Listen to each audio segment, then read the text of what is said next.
você tem tido a estranha sensação, talvez alguns de vocês tenham tido, ou quem sabe todos nós, de que a sua família parece estar sendo mais atacada pelas trevas do que jamais foi antes? Levante sua mão se você tem tido essa impressão. De que a sua família, ou quem sabe as famílias em geral, têm sido mais atacadas do que nunca. E não é só por causa da pandemia, são por outras razões que a gente nem sabe dizer direito, mas essa é a impressão que muitos de nós estamos sentindo. Parece que existe uma orquestração terrorista do diabo e os demônios dele combinados, vindo com dupla força contra as nossas famílias ultimamente, é ou não é, gente? Não é brincadeira, não. Como se não bastasse o desafio natural, que a gente conseguisse se relacionar de forma harmônica num lar, onde cada cabeça é um mundo, porque, vamos combinar, você não pensa igualzinho ao seu cônjuge. Você não pensa igualzinho à sua filha, ao seu filho, ou seja lá quem more com você.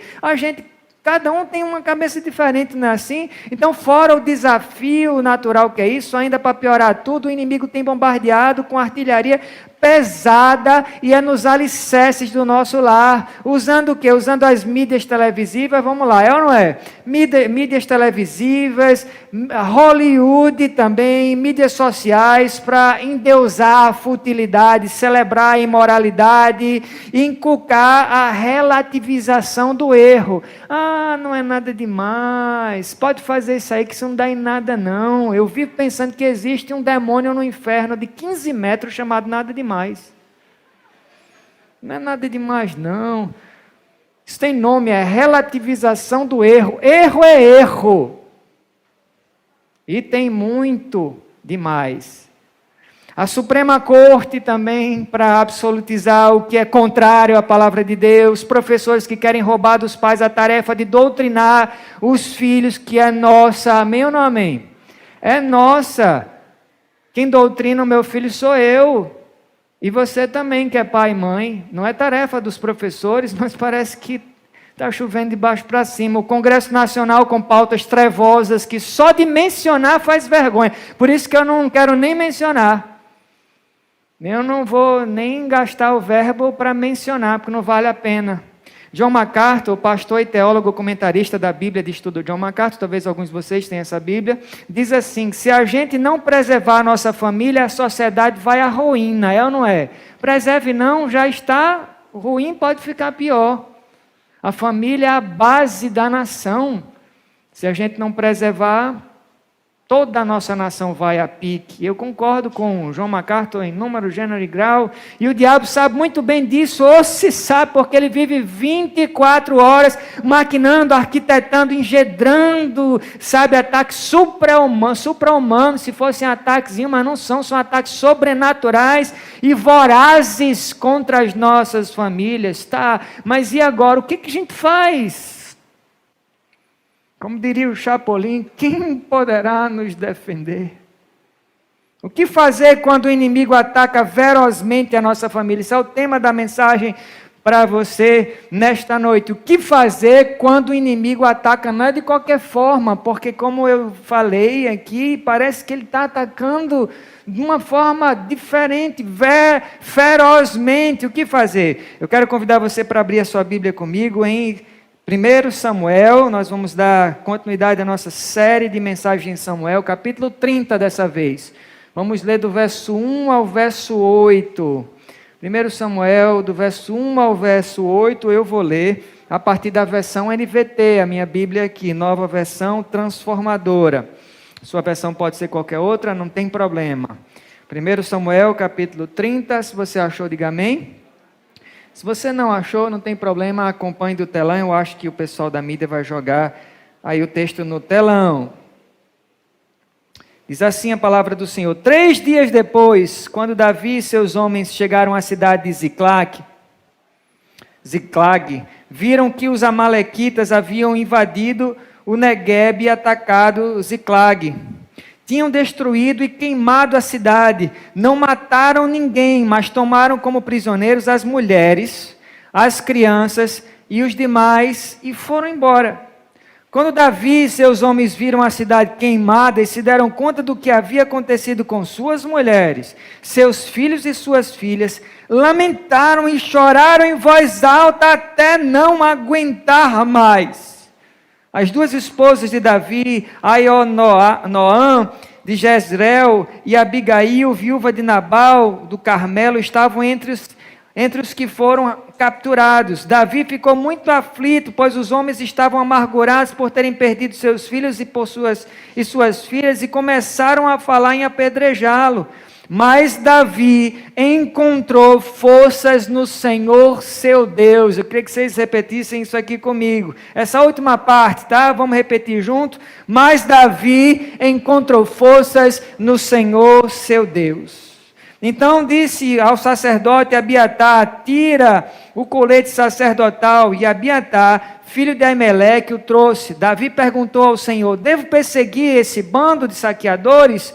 Conseguirei apanhá-los? E o Senhor lhe respondeu: sim, vá atrás deles, certamente conseguirá recuperar tudo que foi tomado de vocês. Aleluia. Eu acho que alguém já deve estar entendendo. Aleluia. No capítulo 30 de Samuel, Davi está vivendo por 6 meses em um lugar, você viu aí na sua Bíblia, chamado Ziclag, entre os filisteus, onde ele recebeu asilo político para se proteger das garras de Saul. Quantos lembram que ele estava fugindo de Saul? Está fugindo já há um tempo aqui, e só que tinha uma coisa de que o rei não fazia a mínima ideia. O rei Aquis não fazia a mínima ideia disso aqui. Davi estava enrolando o rei quando disse que ele estava fazendo ataques aos territórios de Israel. Na verdade, o que Davi estava fazendo era o seguinte: ele estava atacando as vilas amalequitas às escondidas. Ele não estava dizendo nada a Aquis, isso mesmo que você pensou. Se você pensou isso, Davi passou um tempo da vida dele fazendo jogo duplo. Se passou pela sua cabeça: como assim Davi está fazendo jogo duplo? Sim, é isso que ele fez um tempo da vida dele, dando a entender que ele estava lutando contra o povo dele, ao mesmo tempo que ele traía quem estava dando guarida a ele. O cara estava protegendo ele por um tempo. Resumindo, Davi estava traindo quantos lados mesmo? Os dois lados, porque tudo o que ele estava pensando aparentemente era em salvar a própria pele. Ele queria salvar ele mesmo, mas mal sabia Davi que tinha muita coisa em jogo aqui, além do próprio pescoço dele. Meu irmão, deixa eu dizer para você, minha irmã, tem muita coisa em jogo, além do seu próprio pescoço nessa vida. Tem muita coisa em jogo, além do seu próprio pescoço. Bom, um dia a conta chegou para Davi, um dia a conta chega para todo mundo, é ou não é? Um dia a conta chega para Davi. Davi, os soldados dele tinham saído para uma campanha militar, junto com os filisteus, contra Israel, contra os próprios irmãos, mas quase no último momento, graças a Deus, Deus dá um jeito de impedir que Davi lute com os irmãos dele. Daí alguns príncipes filisteus, com medo que Davi virasse a casaca na última hora da batalha, eles cochicham no ouvido do rei Aquis. Esses príncipes vão lá no ouvido do rei Aquis e dizem assim para o rei: vossa majestade, o negócio é o seguinte: é melhor dispensar Davi e os homens dele, é melhor mandar esse cara para casa. O senhor sabe, ele é o grande campeão de Israel. Até hoje o povo conta e canta as façanhas assombrosas dele. Vai que ele decide se voltar contra a gente na hora do vamos ver. Na hora da batalha, na hora lá que o negócio estiver pegando fogo, vai que ele se volta contra a gente e decide torar as nossas cabeças para ver se reconquista a confiança de Saul. E a gente, como é que a gente fica? Depois de ouvir isso, o rei Aquis coça a cabeça um pouco, fica entre a confiança que ele tinha em Davi, porque ele já confiava muito em Davi a essa altura, e a desconfiança da maioria dos príncipes dele, né? E no final das contas, ele diz assim a Davi: Davi, vem cá, vamos conversar. É o seguinte: para mim você é como um anjo do céu. Se a gente volta um capítulo, ele diz isso. Para mim você é como um anjo do céu. Essa é a minha opinião sobre você. Mas já os meus príncipes, eles não vão com a sua cara. Eles não vão com a sua cara. É melhor você pegar os seus homens e você voltar para casa, antes que o negócio dê ruim para todo mundo, dê ruim para você principalmente. E ao ouvir isso, Davi sem dúvida fica aliviado, porque ele não tem que lutar com os irmãos dele, contra os próprios irmãos. Então ele volta para casa com os homens dele, numa viagem que durou 3 dias. Na cabeça de Davi, dos homens dele, tudo parecia estar às 1000 maravilhas. Já aconteceu com você? Você pensa que estava tudo tranquilo, não podia estar melhor aparentemente, afinal de contas ele deve ter pensado com os homens dele, né? Além da gente não ter que lutar contra o nosso próprio povo, a gente está vivo, a gente está voltando para casa e sem nenhum arranhão e sem Covid, sem nada. A gente está voltando para as nossas famílias. Até que, como diz o texto aqui, quando eles pisam o pé em Ziclag, eles engolem seco e eles torcem para aquela cena que eles estão vendo diante deles, que os olhos deles estão vendo, seja mentira. Que não seja nada verdade que eles estão vendo ali. A cidade está toda... O que é que aconteceu com a cidade? Queimada. A cidade está toda queimada, totalmente carbonizada e o chão ainda fumegando, sabe? As cinzas esvoaçando por todo lado. Só restava agora uma cidade fantasma. Só isso. E o que é mais aterrorizante vem agora, todas as esposas, não eram só algumas, todas as esposas dos soldados de Davi, incluindo as 2 esposas do próprio Davi, foram sequestradas. E por quem mesmo? Pelos amalequitas. Esses amalequitas que Davi andava atacando secretamente com o bando dele. Um dia a conta chegou. Pois é, quando a gente flerta com o inimigo, pode ter certeza, a conta chega. A conta chega. Mas outras vezes, nossas famílias são atacadas não porque a gente jogou lixo no ventilador. Às vezes a gente joga o lixo no ventilador e volta na cara da gente. Talvez, muitas vezes a gente faz isso. Outras vezes a gente não fez nada de errado.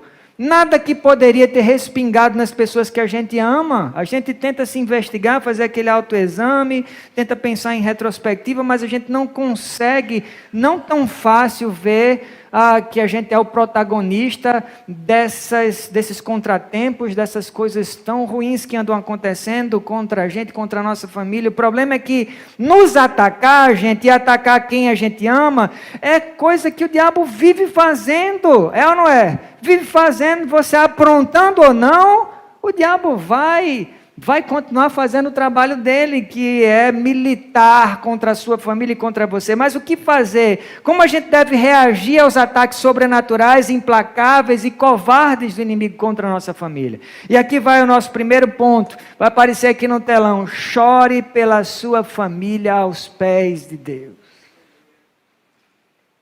Chore pela sua família aos pés de Deus. O verso 1 diz que os amalequitas queimaram a cidade. Quando o diabo queima uma estrutura, é porque ele quer ferir as pessoas. O diabo está nem aí para essas paredes, para alvenaria, para madeira, para metal, para vidro. Ele não está nem aí para isso. O diabo não liga para estruturas. E quando ele queima uma estrutura, é porque ele quer ferir pessoas. Pouco importa para ele essas estruturas, o alvo dele são as pessoas. Tem muita gente hoje ferida na família, é ou não é? Muita gente ferida no corpo, ferida, talvez alguns aqui, nesta noite, feridas no corpo, ferida na honra, ferida na alma. Por exemplo, um relacionamento abusivo marcado por agressões físicas ou verbais, uma palavra ferina que foi lançada como uma flecha pontiaguda, envenenada e transpassou o coração. Uma palavra tão dura que trouxe uma dor assim latejante que não quer parar e abriu uma ferida difícil de sarar, meses, anos a fio.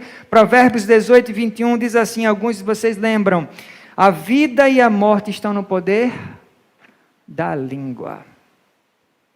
Certa vez uma mulher cristã falou para mim assim, com o rosto lavado de lágrimas, ela disse: pastor, as coisas que o meu marido, ele disse para mim quando ele fica com raiva são horríveis, pastor, o senhor nem imagina, o senhor não tem ideia do que o meu marido fala para mim quando ele fica com raiva, eu não aguento mais, pastor. Uma certa vez ele chegou a me chamar até de demônio. E eu não aguento mais esse tipo de abuso, pastor. Eu já cheguei no meu limite, ela disse. Por esta e outras razões, sem dúvida, muitos de nós estão chorando. Mas a pergunta é, a gente tem chorado por qual motivo e a quem? Vou repetir, você tem chorado? Por qual motivo e a quem você tem chorado? Será que a gente tem chorado de raiva, de amargura e de completo desespero, como se a gente não pudesse contar com ninguém, a gente fosse esquecido sozinho no mundo, órfão de pai, de mãe, de Deus? e nós não tivéssemos nenhuma saída? Será que você tem chorado assim, de desespero total, de amargura, de raiva? Ou a gente tem chorado lágrimas de clamor a um Deus a quem nada é impossível? O verso 4 diz que quando Davi e os homens dele viram o que tinha acontecido com as famílias deles, eles lamentaram, veja aí, e choraram até não aguentar mais. Choraram e choraram e choraram em voz alta, diz o texto, até não aguentar mais. Já aconteceu com você? Você chorou e chorou e chorou e chorou, e de repente você dormiu chorando. Não precisa levantar a mão, mas talvez já aconteceu com você. Você chorou tanto, não aguentou, você ficou rouco, seus olhos vermelhos, quase secaram todas as suas lágrimas e você dormiu chorando. O que o texto não diz aqui é se eles choraram alto por autopiedade, ou de remorso, ou de total desespero, ou se eles gritaram por socorro a Deus pelos entes queridos deles. Isso faz diferença ou não, gente? Há ou não há diferença entre chorar de autopiedade, pena de si mesmo, de lamento, de desespero total, de chorar olhando para cima, de onde vem o nosso socorro? A palavra diz, olha para os montes, de onde vem o meu socorro? Socorro vem do Senhor. Não estou dizendo que você não deve chorar. Como não? Se é de carne, dói. Eu também choro. Mas faz toda a diferença a gente chorar por autopiedade, por amargura, total desespero, por raiva, como se a gente fosse órfão, ou chorar aos pés do Senhor. Meu amado e minha amada, a gente precisa chorar pela nossa família com a motivação certa, e aos pés do Senhor, aos pés da cruz, aos pés de Jesus. Não dá para esquecer da mulher que chorou aos pés de Jesus no Evangelho de Lucas. Com certeza você lembra disso. Quem escutou essa história não consegue esquecer. Ela se ajoelha aos pés de Jesus e ela começa a chorar, e a chorar, e a chorar. As pessoas olhando, achando aquele negócio esquisito, sem entender. Caramba, essa mulher é louca, eles pensaram. Como assim? Quem ela pensa que é? Onde é que ela pensa que está? E ela chora aos pés de Jesus, e ela chora tanto que ela literalmente lava os pés de Jesus com as próprias lágrimas. Era lágrima para Dedéu, não era não? Lava os pés de Jesus com as lágrimas. O que é que ela faz? Ela acha pouco, sabe o que é que ela faz depois? Você lembra disso? O que é que ela faz mesmo? Ela solta o cabelo, e o cabelo grande como um véu, ela enxuga os pés de Jesus com os próprios cabelos, como se já não fosse humilhante estar nos pés de um homem, chorando aos pés dele. Ela limpa os pés de Jesus com os próprios cabelos, e não termina por aí não, ela acha pouco. Sabe o que é que ela faz mais? É o que mesmo, quem lembra? Ela beija os pés de Jesus. Mas não são os pés de qualquer homem. São os pés onde a gente deve chorar. São os únicos pés onde a gente encontra esperança quando a gente chora. E não importa se você tem ou não cabelo para enxugar, que nem eu, assim, para enxugar depois. Para ele olhar para os pés dele, e para os pés dele molhados pelas nossas lágrimas. Não que ele esqueça, mas que seja um símbolo do nosso sofrimento. O que é que acontece no final? Você lembra o que é que acontece no final dessa cena? Depois que a mulher chora aos pés de Jesus, lava os pés dele com lágrimas e limpa e depois beija. Sabe o que é que acontece? Escute o que Jesus diz a essa mulher, caso você não lembre. Caso você lembre, é digno de ser relembrado. E o que Jesus disse para essa mulher, Ele está dizendo para você também. Por isso que redobre a sua atenção para você escutar isso. Ele diz assim para essa mulher: mulher, vá em paz. A tua fé te salvou. Aleluia. A tua fé te salvou. Como diz o louvor que você com certeza já ouviu: pois o que chora aos pés da cruz, clamando o nome de Jesus, alcançará de ti, Senhor, misericórdia. Aleluia.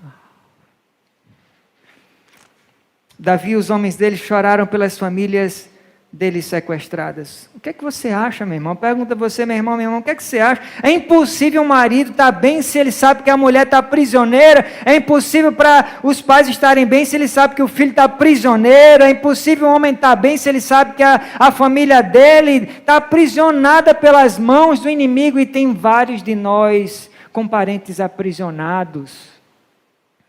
É impossível você estar bem quando a sua família está como refém de algum mal, seja um mal qualquer. Quem sabe a sua esposa foi feita prisioneira da mágoa nessa noite. Quem sabe o seu filho foi feito refém da pornografia. Quem sabe o seu marido foi feito prisioneiro do pessimismo, do ceticismo. Quem sabe um ente querido foi feito escravo de cativeiros psicológicos, psiquiátricos, ou das ofertas fúteis e imundas desse mundo, que são muitas. Não importa qual o cativeiro, a verdade é que os nossos familiares, eles estão em correntes que precisam ser libertos. O que eu e você não podemos fazer é abraçar o pensamento estoico de que, já que tudo o que tem que acontecer está premeditado e a gente não pode fazer nada para mudar isso, então chorar por quê? Já que a gente não pode fazer nada a respeito, o que está feito foi feito, eu não posso fazer nada. Os estoicos pensam assim. O pensamento estoico é tipo, é melhor se acostumar, cara. Vai se acostumando, porque daí para pior. É melhor resignar o sofrimento e finalmente escutar aquele conselho que você já ouviu. Engole o choro, menino. Engole o choro, menina. Quem já escutou isso? Levanta a mão. Engole o choro, que acaba que é macho, não chora não. É vida que segue. Vida que segue. Não chore. Engole o choro. Haja como homem. Vida que segue. Isso não funciona. Funciona, gente? Funcionou para você? Nunca funcionou para mim. Pior ainda quando a gente fica com aquele choro engasgado, em que a gente quer chorar, não consegue. É pior, meu irmão, minha amada, em nome de Jesus, não faça isso, não tente engolir o seu choro, não é assim. Pastor Hernandes Dias disse que a gente precisa entender que a nossa família precisa ser alvo das nossas lágrimas. Às vezes a gente luta pela nossa família com os olhos enxutos demais, secos demais, diz o pastor Hernandes. Como é que você tem lutado pela sua família? Muitas vezes a gente chora assistindo uma minissérie na Netflix. Não tem nada de errado, eu já chorei. Você também, talvez vai admitir aí. A gente chora assistindo uma minissérie da Netflix, a gente chora assistindo uma cena de novela, a gente chora ouvindo um discurso motivacional, uma frase de impacto, mas a gente não chora pelas causas que realmente deveriam encher os nossos olhos de lágrimas. Você concorda? Eu não posso deixar de perguntar a você nessa noite, qual foi a última vez que você chorou pelo seu casamento aos pés do Senhor? Eu não perguntei qual foi a última vez que você chorou pelo seu casamento, por autopiedade, por achar que estava tudo perdido.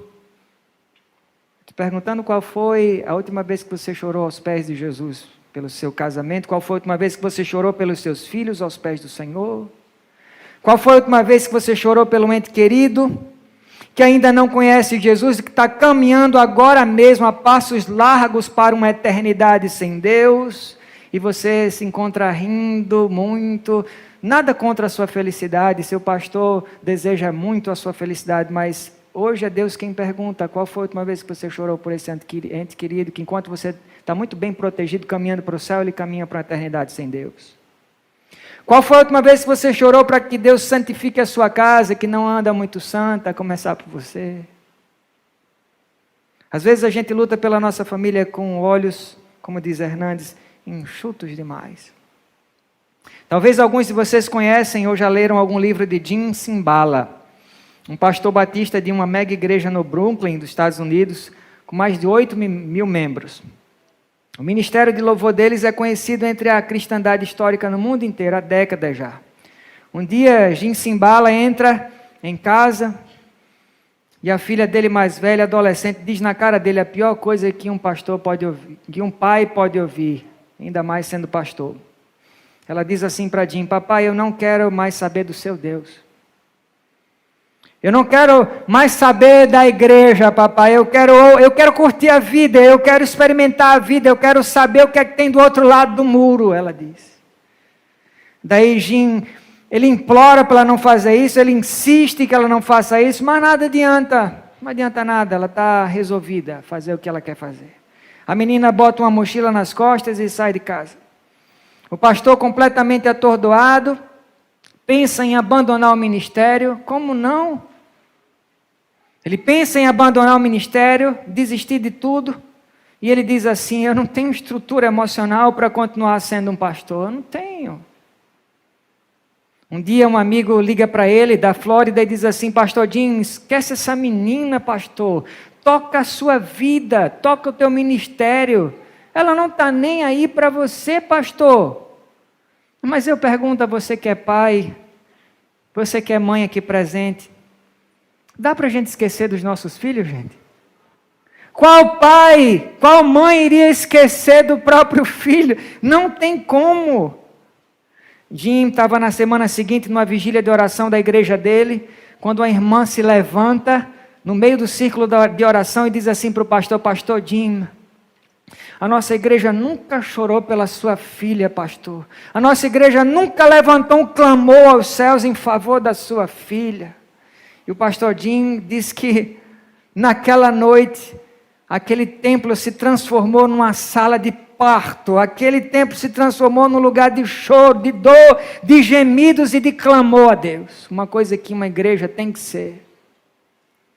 Quando Jim chega em casa de madrugada, ele diz para a esposa assim: querida, eu não tenho dúvidas de que nesta madrugada Deus libertou a nossa filha. 2 dias depois, bem cedo de manhã, a campainha toca. Escute isso. A mãe caminha até a porta para atender. Quem era mesmo? A filha. Em lágrimas. Ela entra a porta dentro, chega no quarto e encontra o pai. E ela agarra as pernas do pai e diz assim: papai, por favor, me diz o que é que aconteceu, pai. 2 dias atrás de madrugada aconteceu alguma coisa. O que foi que aconteceu? Me conte, por favor, papai. Eu fui acordada e tomada por uma profunda convicção de pecado, pai. Eu quero dizer para o Senhor que eu estou de volta para Deus. Eu estou de volta para a minha família, eu estou de volta para a minha igreja. Deus libertou a minha alma, aleluia. Meu amado, minha amada, em nome de Jesus, não desiste de chorar pelos seus filhos e pelos seus aos pés da cruz. Você não gerou, eu quero dizer isso para você, escute isso da parte de Deus, não é da minha parte, você não gerou filhos para o inimigo. Você não gerou filhos para as trevas, você não gerou filhos para o cativeiro, você não gerou filhos para povoar o abismo de jeito nenhum. Seus filhos são herança de Deus, meu irmão, minha irmã. Seus filhos são promessa de Deus. Nunca desista de chorar pelos seus filhos aos pés de Deus. Busque força no Senhor.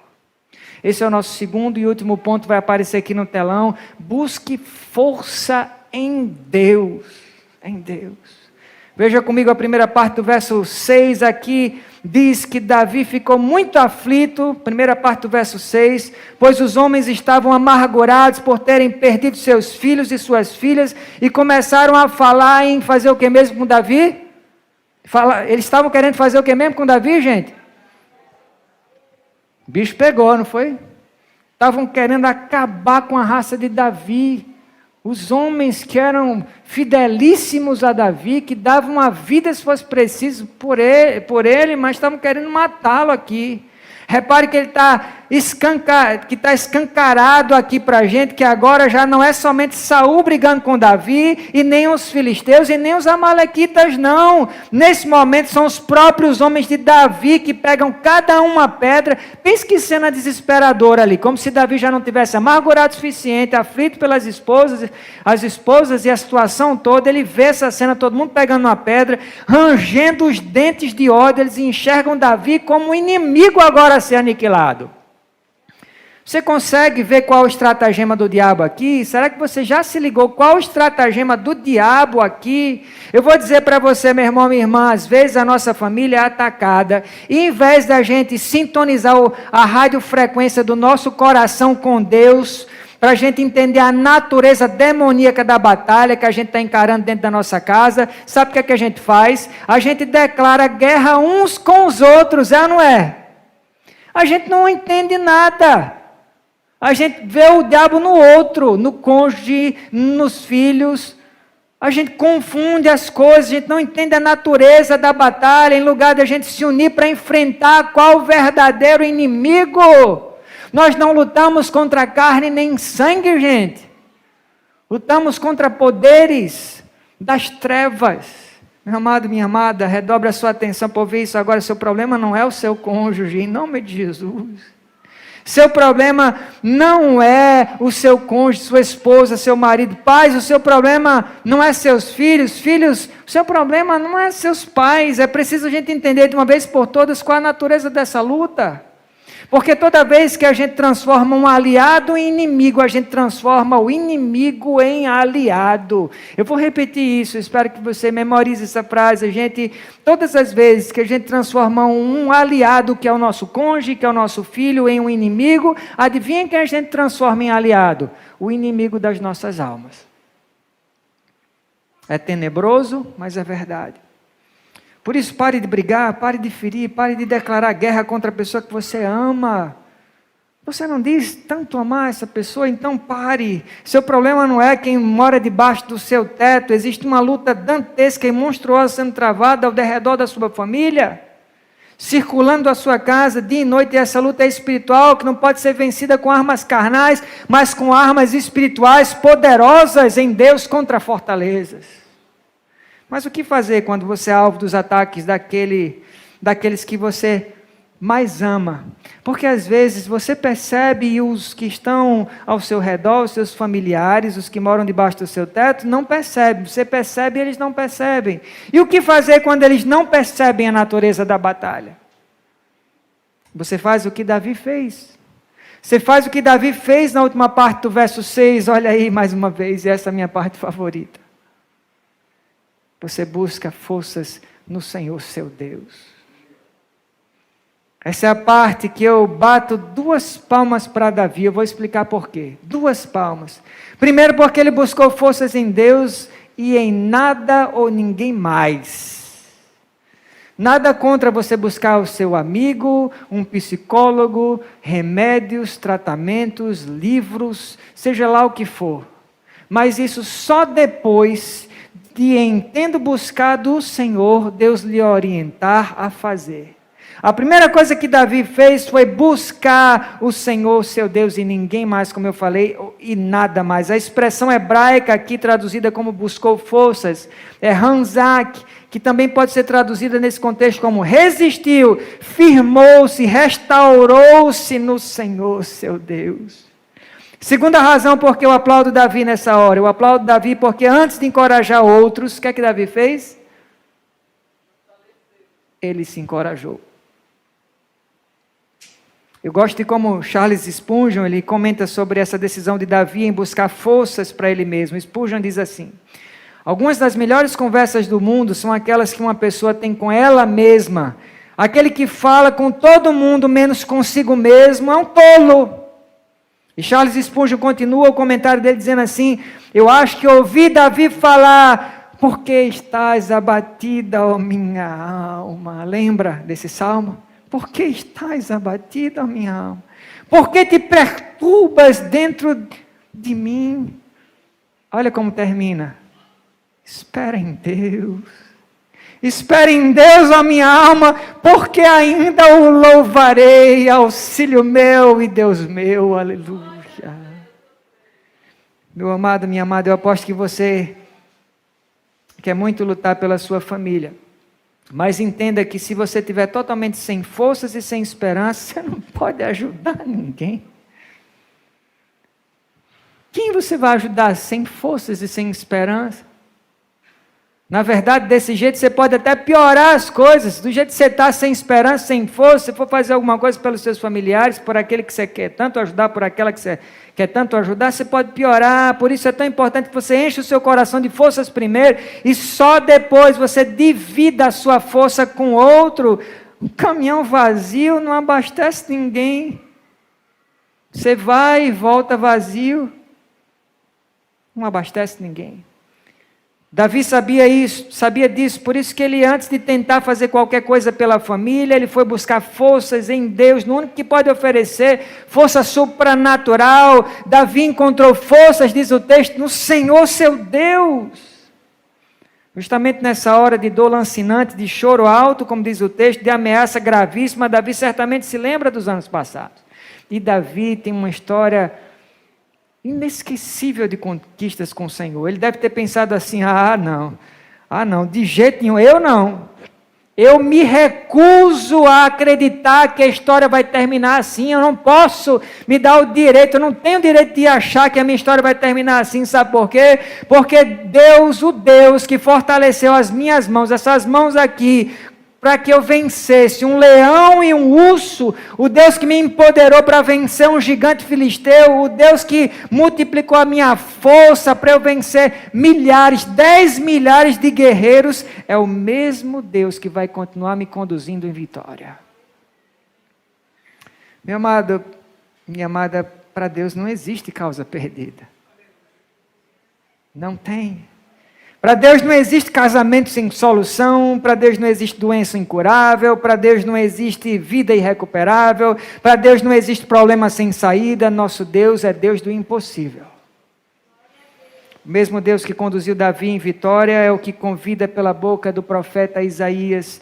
Ele convida você e convida as pessoas de quaisquer épocas, e nesta noite ele convida exatamente você, dizendo assim, Isaías 27:5, que homens se apoderem da minha força.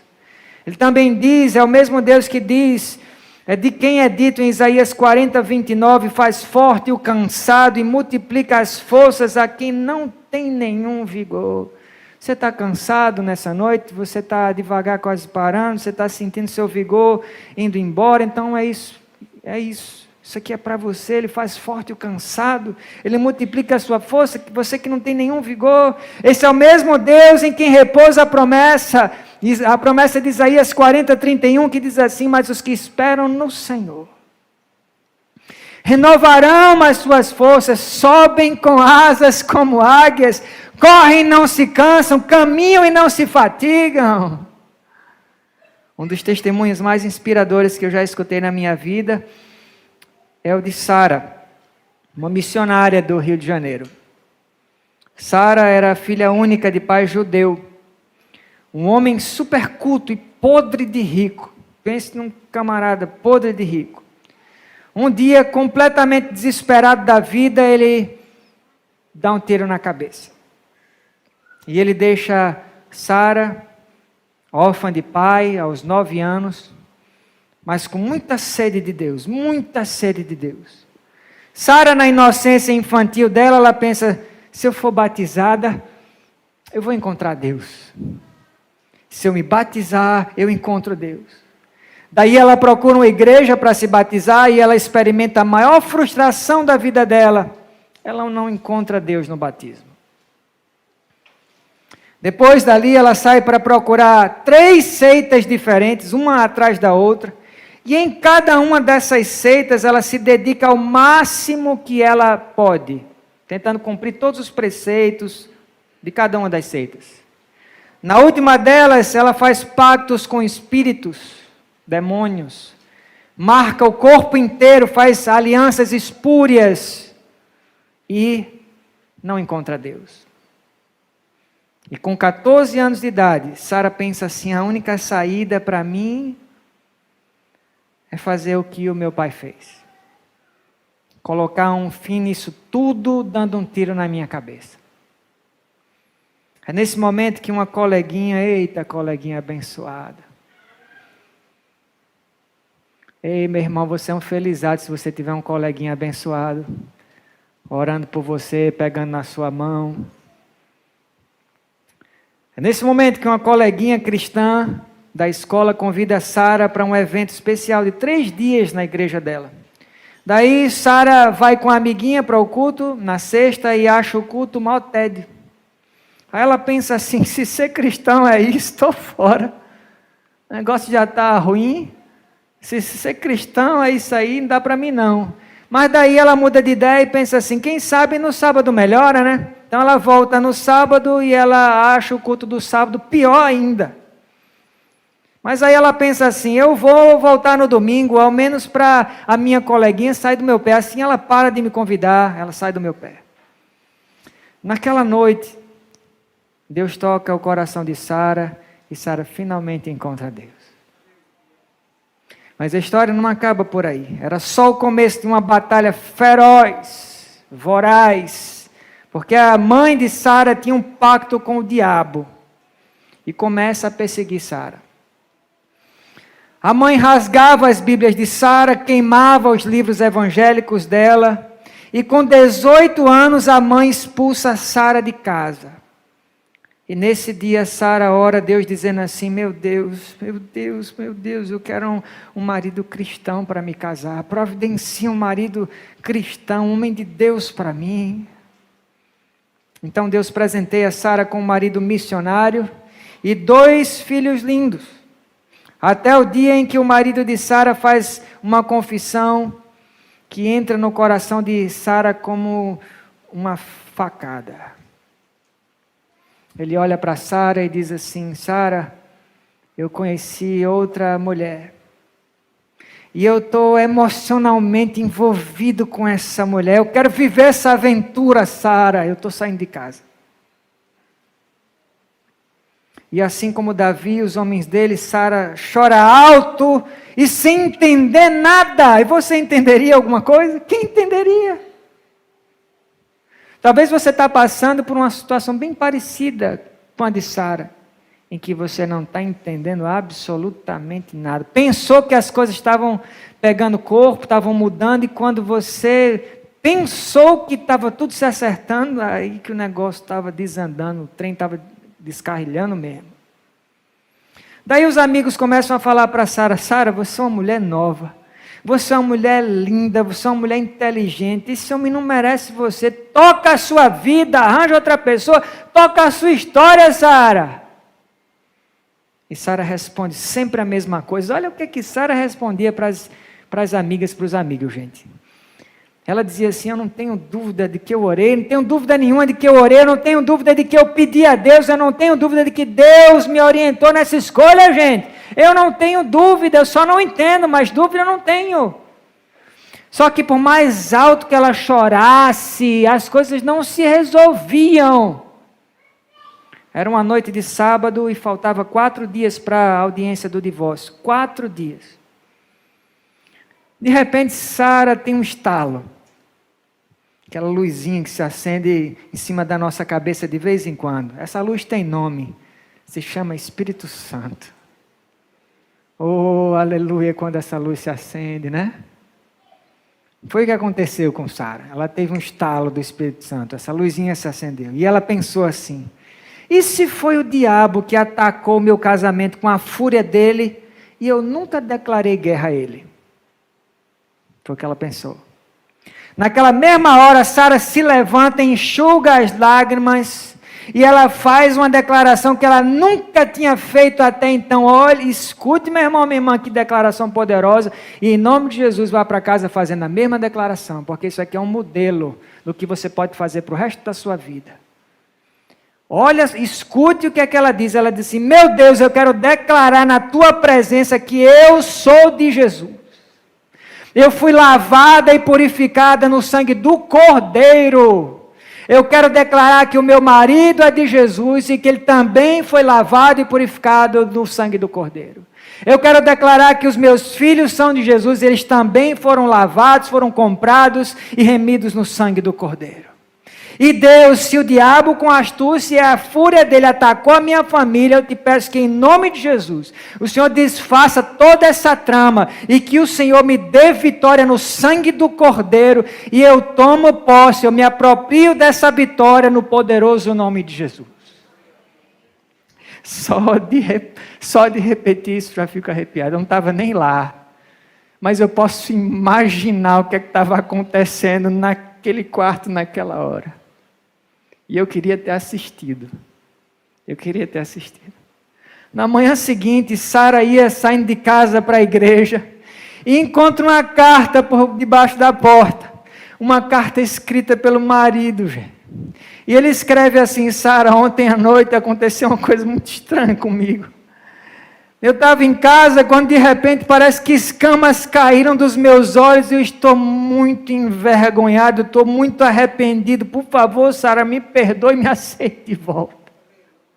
Eu quero recomeçar a nossa vida, eu quero recomeçar o nosso casamento, eu quero me voltar para Deus, eu quero reconstruir a nossa história. No dia seguinte ao clamor de Sara, Jesus estava restaurando a família dela. Esse é o Deus que você serve, meu irmão.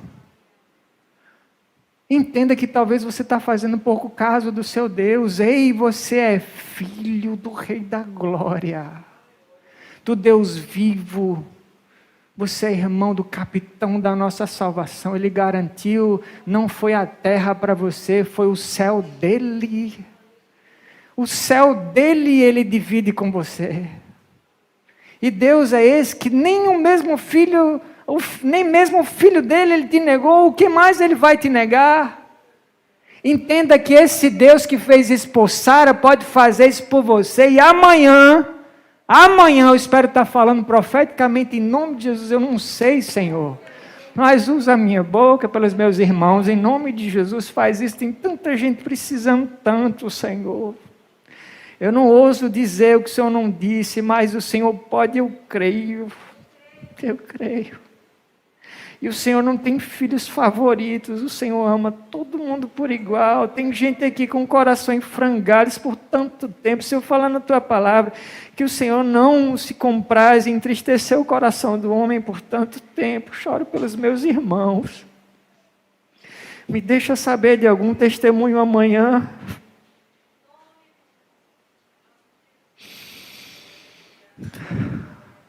Faz isso pelos que tu amas, Senhor. Faz isso pelos que tu amas, Senhor. Se por falta de lágrimas, Senhor, tem as minhas e tem combinadas as dos outros aqui, que eu sei que tem gente que chora na tua presença há tanto tempo e que anda desesperançado, rastejando.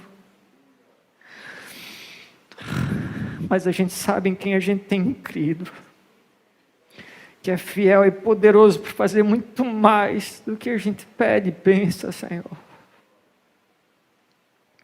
Meu amado, minha amada, na hora que o cerco apertar, e talvez está apertado ao máximo, eu sei como é, que eu também passo por cada um, que só Deus sabe, eu tenho a minha dor combinada com todos vocês.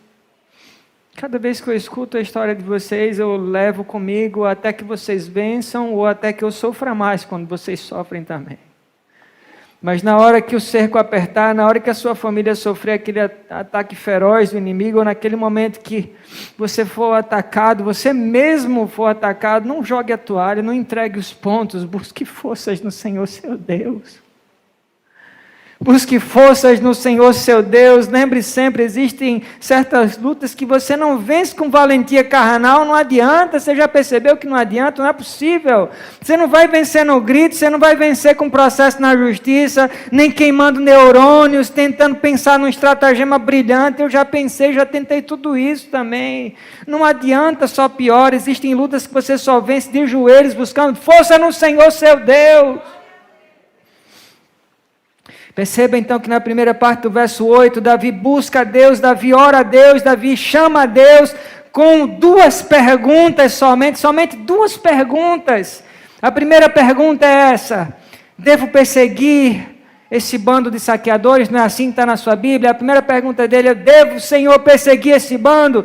Segunda pergunta: conseguirei apanhá-los? Se eu for e se eu perseguir a tua vontade? E segundo, se eu for e se eu perseguir, eu vou ser feito de bobo? Eu vou ser feito de besta? Ou se eu persegui-los, eu vou conseguir apanhá-los?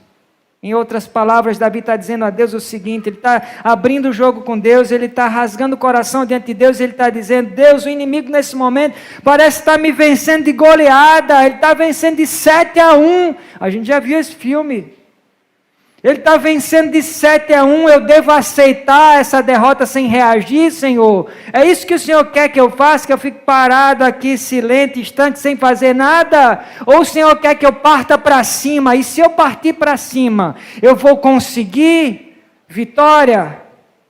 E aquele louvor que diz, eu nunca vi um justo sem resposta, lembra desse louvor? Aquele louvor é muito verdade, gente. Eu nunca vi um justo sem resposta, esse louvor é verdade, é a mais pura verdade, porque Davi não ficou sem resposta, e você também não vai ficar, meu irmão, minha irmã. Nem Davi ficou, nem você vai ficar. Então escute o que é que Davi disse, qual a resposta de Deus, aliás, a resposta de Deus a Davi. Escute o que é que Deus disse para ele diz assim, sim, Davi. Eu quero que você vá para cima deles e certamente você vai conseguir recuperar tudo que foi tomado de você e da sua família. Você crê assim também, meu irmão, minha irmã? Então vá para cima. Então vá para cima. Meu amado, minha amada, muitos imaginam que a família de Deus está totalmente desprotegida. Talvez você está pensando assim, junto com essa massa de pessoas que pensam a mesma coisa. Minha família está totalmente desprotegida e eu estou tentando sobreviver aos ataques do inferno. Tem muita gente que acha que a igreja de Deus está sofrendo ataques do inferno, tentando sobreviver, e a família também. Não. Entenderam tudo errado. São as portas do inferno que não prevalecem ao ataque da família de Deus. É a família de Deus que vai entrar arrombando as portas do inferno, meu irmão, com o poder de Deus, atacando a cidadela do inferno, libertando os escravizados pelo inferno, com o evangelho, o nome de Jesus, e não tem nada que vai poder impedir o poder da família de Deus em Deus de reconquistar o que foi tomado. Nada, diz a palavra, nada. Escute isso, meu amado, minha amada, tudo que o inimigo tomou de você, agora estou falando profeticamente. Tudo que ele tomou de você, Deus vai trazer de volta, porque o Deus que você serve é Deus de restituição. É ou não é? Isso não é só música, não. Nosso Deus é Deus de restituição, não é um inferno que arromba as portas, não é um inferno que arromba as portas da sua casa e destrói a sua casa, é você que arromba as portas do inferno e detona tudo por lá, e derruba aquelas portas e liberta os cativos e toma de volta tudo que é seu, os seus familiares que foram sequestrados pelo inimigo, você vai tomá-los de volta em nome de Jesus. Tudo você vai conseguir, sabe na força de quem? Do Senhor, seu Deus.